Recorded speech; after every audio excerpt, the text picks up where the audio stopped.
Hey everybody, it's been animation. The fall semester is finally here. I'm going to school full-time now, which means I don't have time for a part-time job anymore.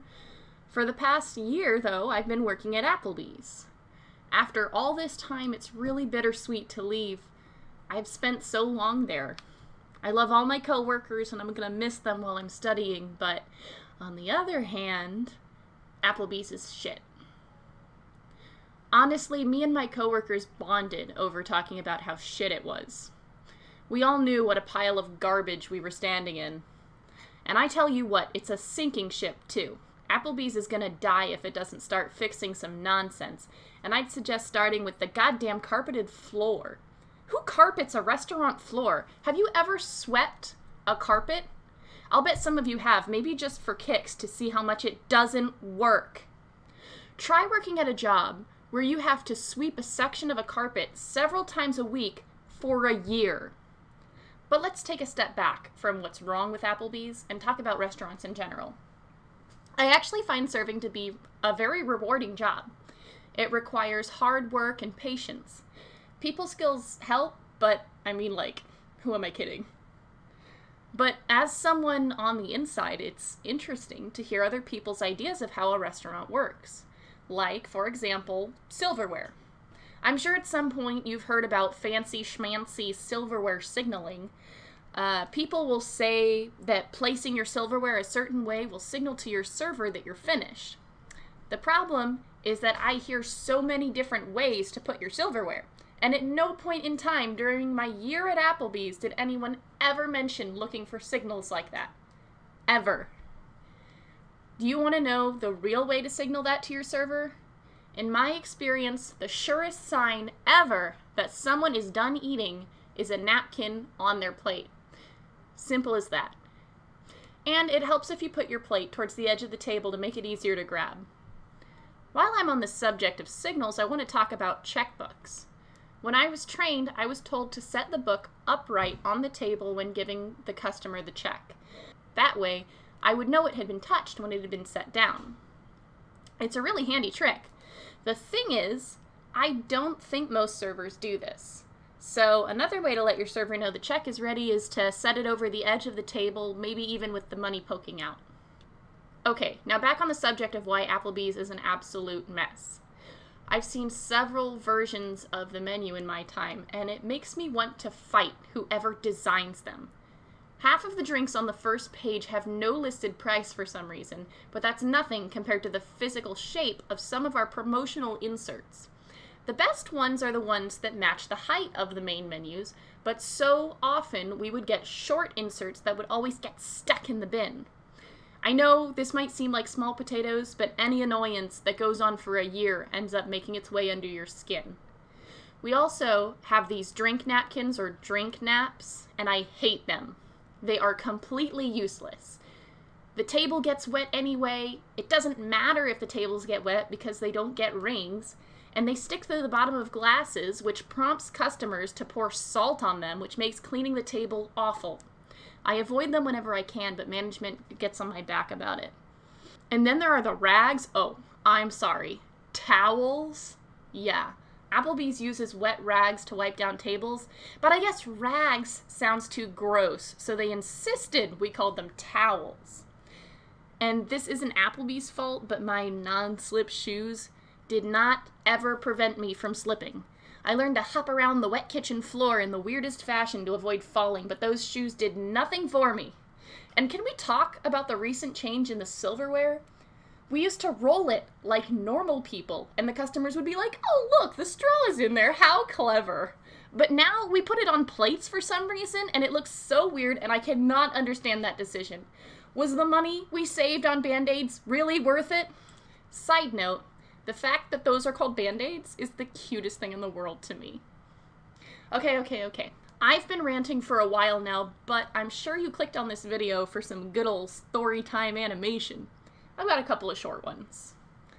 One night, several months ago, probably all the way back in winter, this lady and her friends came in and, oh my goodness, she was sloshed and she was having such a good time. She immediately told me she thought I was beautiful, which was so out of the blue, but like also so nice. So I took them to their seats, and the next couple of hours were so entertaining to watch. I had another table at the time, a big one, and they were so nice. They said they liked our store better than their usual one, and that they were going to ask for me when they came back. So I was having a good night. But this lady, though, okay, so her table ordered drinks all around, and I really shouldn't have served her alcohol, but I don't have a brain, so oh well, I guess. But this woman, despite being so far gone, was not a nuisance. She complimented me every time I walked by. At some point, she hobbled over to my big table and made friends with all of them. She was even going on to one of them about how beautiful she was, too. And then later, there was a table of 2 young women next to them. And so, of course, she hobbled right on over and made friends with them, too. And one of the times I walked by, I overheard one of the girls saying to her, "He doesn't deserve you," while she bawled. This woman was out on what I think was a birthday celebration, and it sounded like her man just left her. But I tell you what, she was determined to have a good time, no matter how much booze she needed to do it. You go, beautiful girl. Okay, so carding is definitely my least favorite part of the job. I've gotten better at it, but at the start, I was just some young punk who couldn't tell the difference between 25 and 45. I got laughed at a lot for being very, very wrong. But there was one time when I was right, and I blew it. There was a big party on its way, but just one guy was there so far. He ordered something alcoholic, and he looked like he was probably young, so I asked him for his ID. I was thumbing over it and reading it, and it seemed like it was just a sticker on a piece of plastic. But I wasn't sure because I wasn't completely familiar with the state's ID, and I know some states' IDs really do be like that.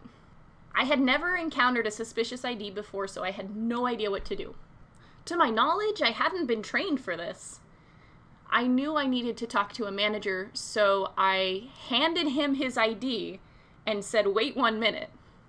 When I told the manager the situation, she asked to see it. That was when I realized I had made a grave mistake. So I went back to the table and asked if I could see it again in a desperate attempt to salvage the situation, but you know what he said? "Actually, I'll just have a water." That sealed the deal. There was no denying at that point that I had come across a 100% genuine fake ID and completely ruined my chance to do anything about it. So the last thing I wanted to talk about in this video was tipping. Like, the whole concept of tipping. I don't have any stories around it, but I've gotten countless bad tips. Some customers don't tip at all, and I don't think it has anything to do with me. When I was new, I got bad tips because I wasn't good at my job yet, but over time, as some people started tipping me more, others tipped the same. I really think there's a big issue with people not knowing how to tip. A lot of people think it's fine to tip 10%, or maybe strictly $5 no matter what their bill was. The fact is that the restaurant expects us to make 15 to 20%. In fact, if you pay on the tablet, the default is 20%. I made less than $4 an hour, so tipping was most of my income. It was to the extent that I wasn't paying any attention to my direct deposits because I bought everything with the cash I brought home and still made deposits occasionally.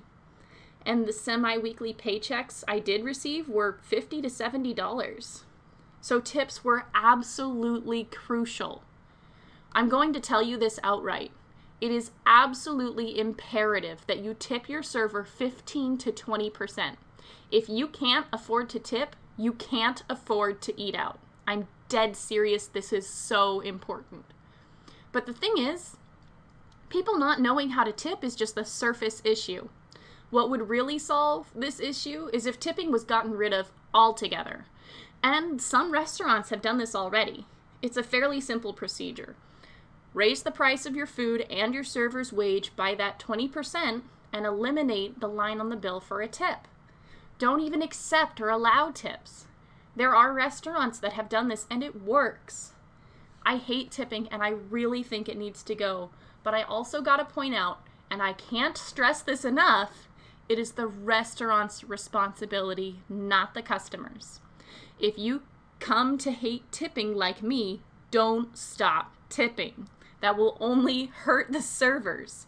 But the restaurants really need to get on this. Someone get me Mr. Applebee's number. I gotta tell him about this. Hey there. So, thanks for, watching my video and sticking around for the rant. Sorry about that. I just kind of feel passionately about the whole tip thing, But, like, comment, and subscribe, I guess. I've never done an end card before, so I'm not used to this sort of thing. But, thanks for watching. Bye.